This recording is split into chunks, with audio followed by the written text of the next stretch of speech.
Bismillahirrahmanirrahim. Assalamu alaikum students. Student, here is Wasim Talib, lecturer chemistry from KIPS Preparation Academy, Tobateksing, and Rifa International College, Tobateksing. Today, I will discuss with you people second year chemistry, chapter number 14, with the title of macromolecules.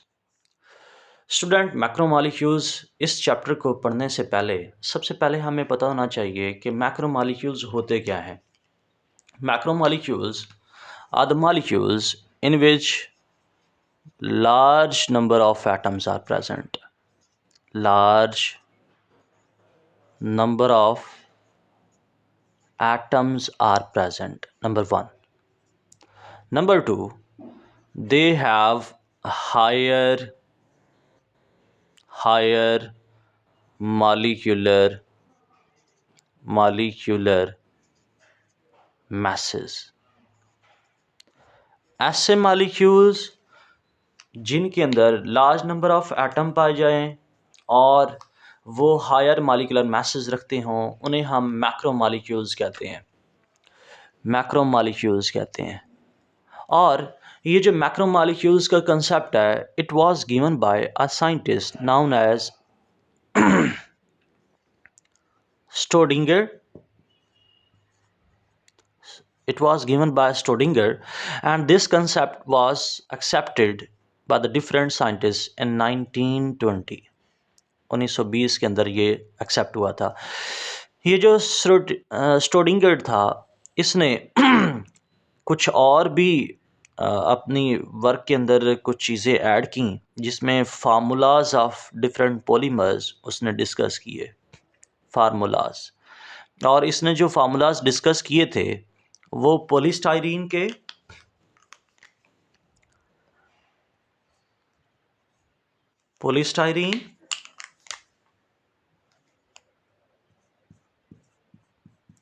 Polystyrene, rubber और एक और compound है, उस compound का name है पॉलीऑक्सी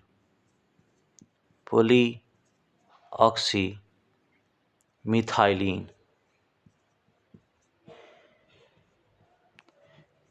etc. और भी different compound से जिनके फार्मूलाज को डिस्कस किया था। ये जो मैंने तीन पॉलीमर्स लिखे, तीन मॉलिक्यूल्स लिखे हैं, ये मैक्रोमोलिक्यूल्स हैं, ये पॉलीमर हैं जिनके फार्मूलाज स्ट्रोडिंगर ने दिए थे। फिर ये जब हिस्ट्री हमने डिस्कस कर ली तो उसके बाद बारी आती है क्लासिफिकेशन ऑफ मैक्रोमोलिक्यूल्स। मैक्रोमोलिक्यूल्स को क्लासीफाई कर सकते हैं दो तरह से, on the basis of their structures and on the basis of their nature. अगर हम नेचर देखें तो मैक्रोमोलिक्यूल्स दो तरह के हैं। First is the inorganic macromolecules are the polymers, जिसमें हमारे पास इनऑर्गेनिक मैक्रोमोलिक्यूल्स को हम जाइंट मॉलिक्यूल्स भी कहते हैं, जाइंट मॉलिक्यूल्स। और जाइंट मॉलिक्यूल्स के अंदर एग्जांपल आती है डायमंड की, डायमंड, ग्रेफाइट की, ग्रेफाइट, इसी तरह सैंड की, etc. ये हमारे पास इनऑर्गेनिक मैक्रोमोलिक्यूल्स होते हैं जो कि कार्बन के अलावा कंपाउंड होते हैं। डायमंड भी कार्बन पे मुश्तमिल होता है, लेकिन सिर्फ कार्बन होता है, उसमें हाइड्रोजन नहीं होते या दूसरे और एलिमेंट नहीं होते। फिर मैक्रोमोलिक्यूल्स की सेकंड क्लासिफिकेशन में ऑर्गेनिक मैक्रोमोलिक्यूल्स आते हैं। ऑर्गेनिक मैक्रोमोलिक्यूल्स फिर फर्दर आगे दो तरह के हैं। एक को हम कहते हैं बायोपॉलीमर्स,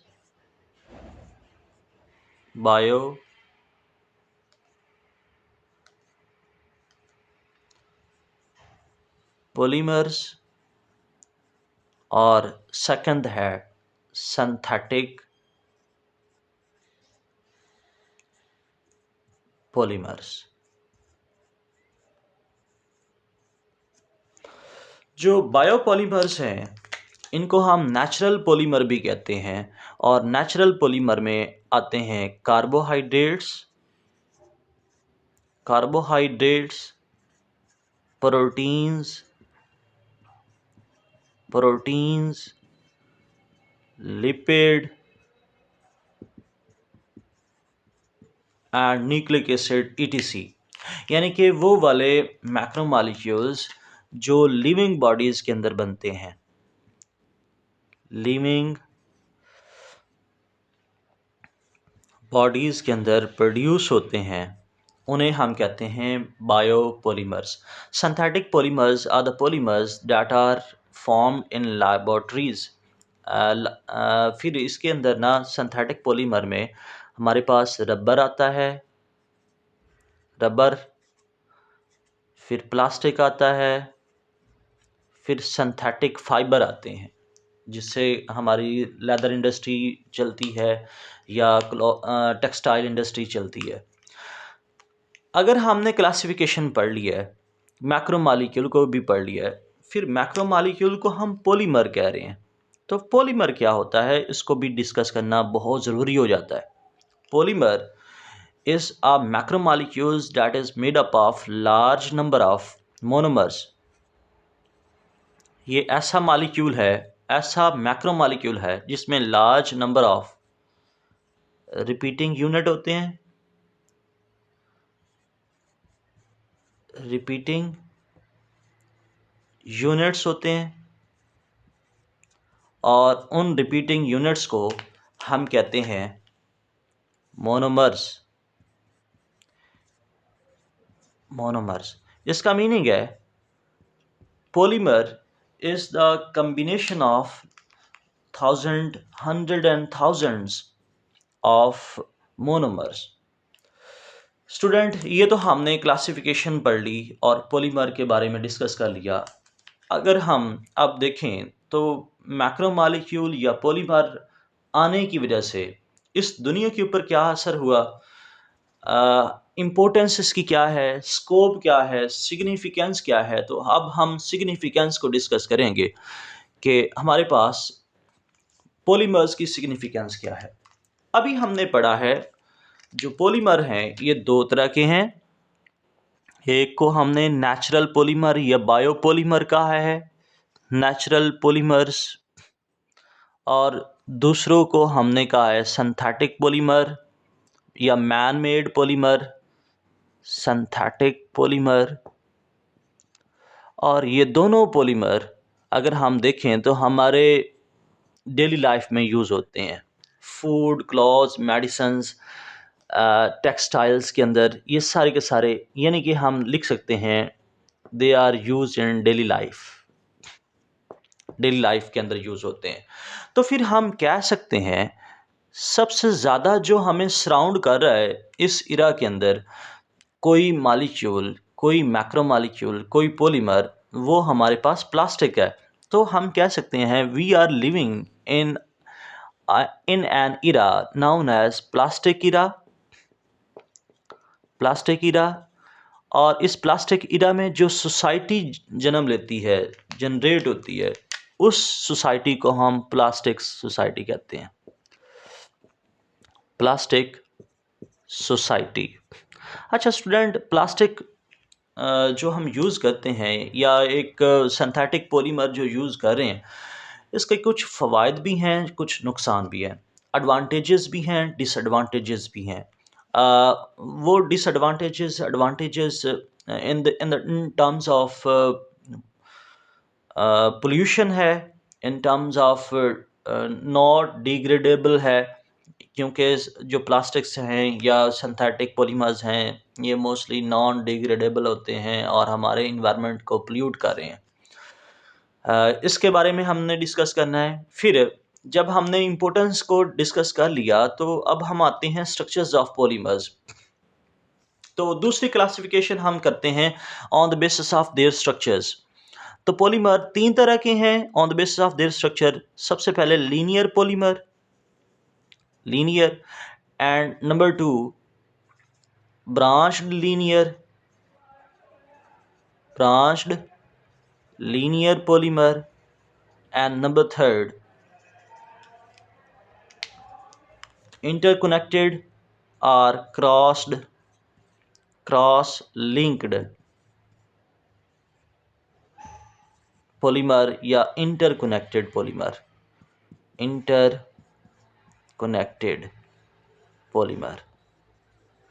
इनको हम फिर डिस्कस करते हैं। जो हमारे पास लीनियर पॉलीमर हैं उसमें मोनोमर्स ये लीनियरली कंबाइन होते हैं और एक लार्ज मैक्रोमॉलिक्यूल बनाते जाते हैं। इस तरह की इनकी कनेक्शन होती है, एक तरतीब के अंदर ये अटैच हो जाते हैं और सिंगल लेयर बनाते हैं, लीनियर स्ट्रक्चर बनाते हैं। ब्रांच लीनियर पॉलीमर्स जो होते हैं उसमें मोनोमर्स कंबाइन होते हैं और ये ब्रांच बनाते हैं।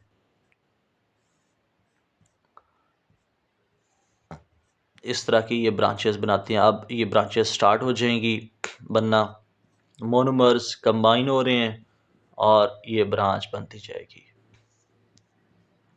सेम मैंने 2 ब्रांचेस बनाई हैं, ये 3 हो सकती हैं, 4 हो सकती हैं, बहुत ज़्यादा हो सकती हैं।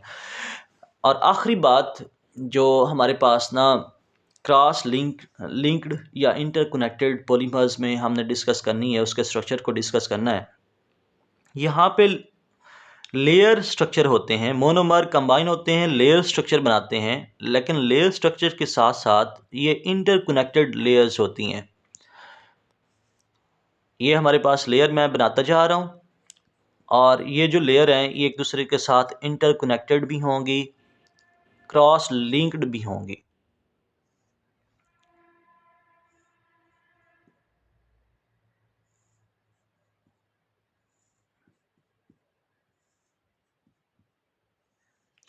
अब ये जब क्रॉस लिंक्ड होती हैं तो ये फॉर एग्जांपल यहाँ पे कनेक्ट होगी, ये लेयर यहाँ पे कनेक्ट हो गई, ये यहाँ पे कनेक्ट हो जाएगी, ये इधर कनेक्ट हो जाएगी और इस तरह क्रॉस लिंक्ड होती जाती हैं। डिफरेंट लेयर एक दूसरे के ऊपर अटैच होती जाती हैं और इंटरकनेक्टेड होती जाती हैं।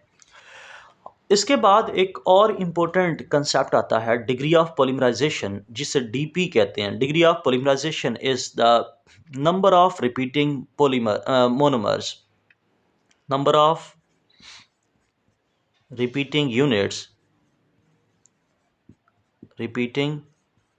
units in any polymer known as degree of polymerization. Let's consider a polymer known as polyvinyl chloride PVC, plastic जिसे कहते हैं। अगर इसका स्ट्रक्चर हम देखें तो पोलीविनाइल क्लोराइड का structure CH2 single bond CH और यहाँ पे Cl लगा होता है, 2 बॉन्ड, हाफ बॉन्ड इधर होता है, हाफ बॉन्ड इधर खाली होता है और यहाँ पे हम स्मॉल ब्रैकेट लगाते हैं, इधर N लिखते हैं। जब मैंने N लिख दिया तो ये हमारे पास पोलीविनाइल क्लोराइड बन गया, यानी कि एक पॉलीमर बन गया। It is a polymer. और यहाँ पे जो मैंने N लिखा है, N रिप्रेजेंट कर रहा है डिग्री ऑफ पॉलीमराइजेशन को। N represents the degree of polymerisation. अच्छा, जब हमें डिग्री ऑफ पॉलीमराइजेशन पता चल गया तो इसका इम्पोर्टेंस क्या है? इसकी इम्पोर्टेंस है कि ये हमें जो पॉलीमर होता है उसका मास बताता है। मॉलिक्यूलर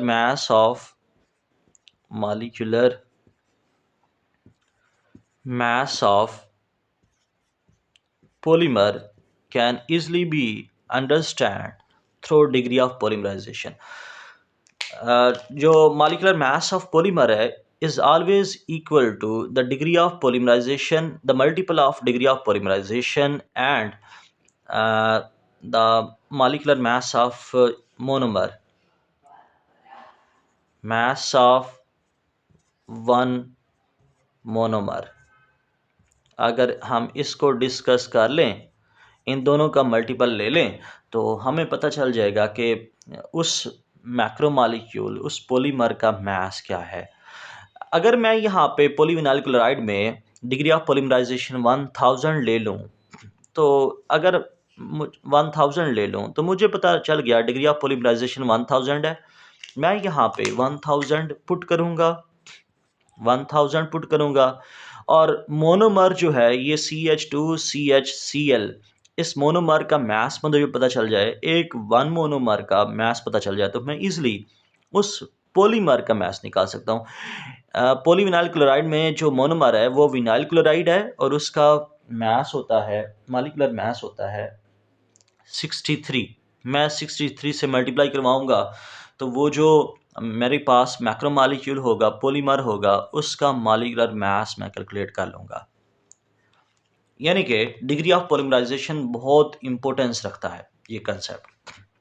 इसके बाद फिर हम डिस्कस करते हैं कि टाइप्स ऑफ पॉलीमर्स क्या होते हैं। टाइप्स ऑफ पॉलीमर्स, पॉलीमर तीन तरह की टाइप्स रखते हैं on the basis of nature of monomers. अगर मोनोमर सेम हो, same type of monomer combine हो रहे हों,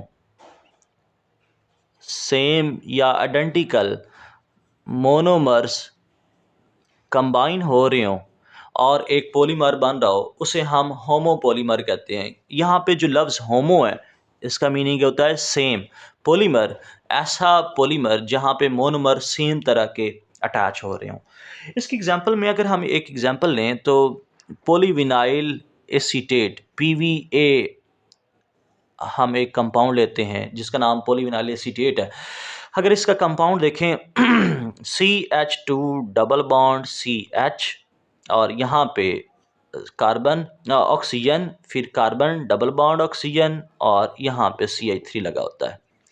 अगर इसके मैं n मॉलिक्यूल्स ले लूँ, ये कंबाइन हो तो एक मेरे पास मैक्रो मॉलिक्यूल बनता है जिसे हम पॉलीविनाइल एसीटेट कहते हैं।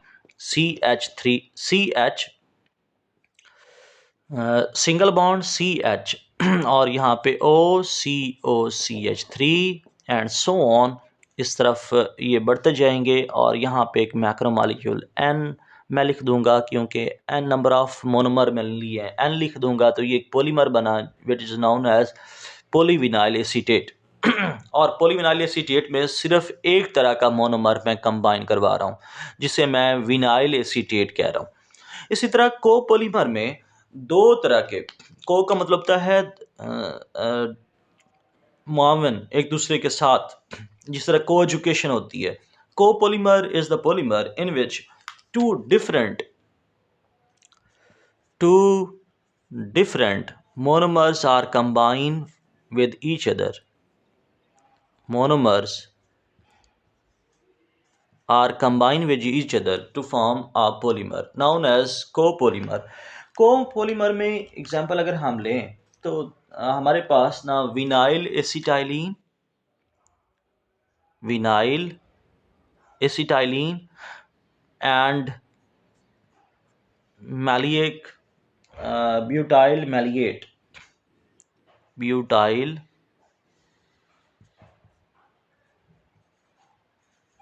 मैलिएट, ये दो मोनोमर हैं, ये कंबाइन होते हैं तो एक नया कंपाउंड बनता है जिसे हम कोपोलीमर कहते हैं। अब हम देखते हैं कि विनाइल एसिटाइलिन क्या है। विनाइल एसिटाइलिन क्या है? CH2 डबल बॉन्ड CH और यहाँ पे OCOCH3, ये विनाइल एसिटाइलिन है। और मैलिक एसिड तो आपको पता होगा, CH डबल बॉन्ड CH और यहाँ पे COOH लगा हो तो ये हमारे पास मैलिक एसिड होता है। यहाँ पे भी COOH लगा हो तो मैलिक एसिड है। लेकिन अगर मैं ब्यूटाइल ग्रुप यहाँ पे लगा दूँ तो ये ब्यूटाइल मैलिएट हो जाएगा। जब इनको हम कंबाइन करते हैं एक मैक्रो मॉलिक्यूल बनता है जिसे हम कोपोलीमर कहते हैं। कोपोलीमर यहाँ पे बन जाएगा और इन मोनोमर के दरमियान जो डबल बॉन्ड है ये सिंगल बॉन्ड में कन्वर्ट हो जाएगा, एक दूसरे के साथ ही अटैच होते जाते हैं। Terpolymer are the polymers in which three different monomers are combined with each other. Monomers are combined with each other to form a polymer known as terpolymer। और इस terpolymer की एग्जांपल में अगर हम एक एग्जांपल लें तो हमारे पास तो हमारे पास एक टरपोलीमर है जिसमें ब्यूटाइल अक्राइलेट मोनोमर एंड मैथ अक्राइलेट दूसरा पॉलीमर एंड अक्राइलिक एसिड ये तीसरा मोनोमर है। ये कंबाइन होते हैं और एक मैक्रोमॉलिक्यूल बनाते हैं जिसे हम टरपोलीमर कहते हैं, क्योंकि 3 मोनोमर्स कंबाइन होते हैं। जब हमने ना ये इसकी टाइप्स पढ़ ली पॉलीमर्स की, तो अब हम क्लासिफाई करते हैं, classification of polymer on the basis of their thermal properties. तो फिर हमें पता चलता है कि ये 2 तरह के पॉलीमर होते हैं। फर्स्ट का नाम है thermoplastic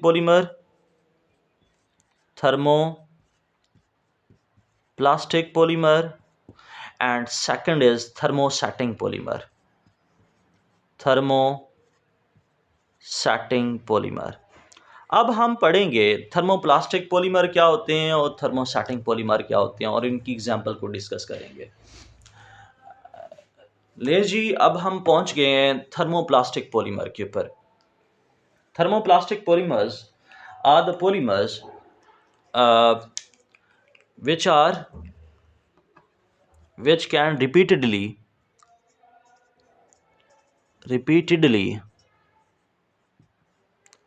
can be softened on heating and harden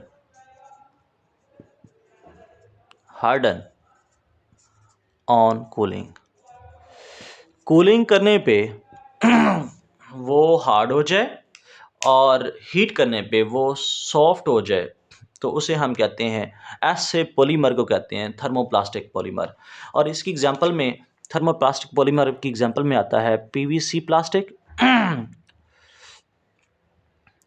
plastic of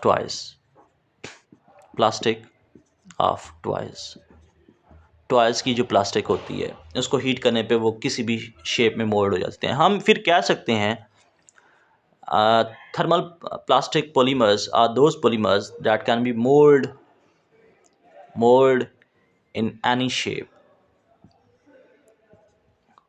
on any time, on heating or cooling. फिर thermosetting polymers are the polymers which are become hard on heating, heat करने पे वो hard हो जाएं and does not mold, does not change या does not melt after it. फिर कभी भी उसकी शेप मोल्ड ना की जा सके, that are not mold in any other shape. और फिर ऐसे हमारे पास थर्मोसेटिंग पॉलीमर्स ऐसे पॉलीमर्स होते हैं जो हीट करने पे मेल्ट नहीं होते बल्कि ये टूट जाते हैं, ब्रोकन डाउन। फर्दर हीट करने पे, यानी कि एक मरतबा हीट किया, वो हार्ड हो गया, हार्ड करने के बाद दोबारा से आप हीट करेंगे तो वो अपनी शेप चेंज नहीं करेगा, वो मेल्ट नहीं होगा, वो लिक्विड में कन्वर्ट नहीं होगा, बल्कि वो ब्रोकन डाउन हो जाएगा, टूट जाएगा। इसकी एग्जांपल है वार्निशेस, एडहेसिव मटेरियल्स जो होते हैं, adhesives, acrylic रेजन्स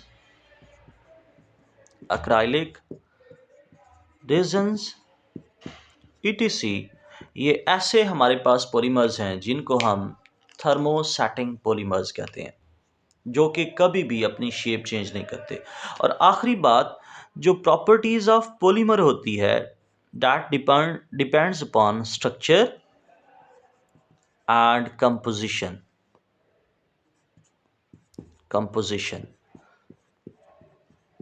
It tells us about the properties of polymers. फिर polymerisation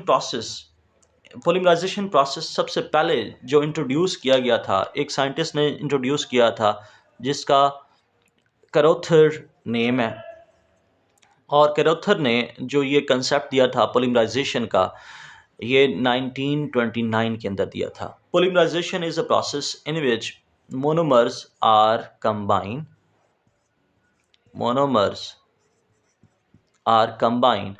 to form linear or branched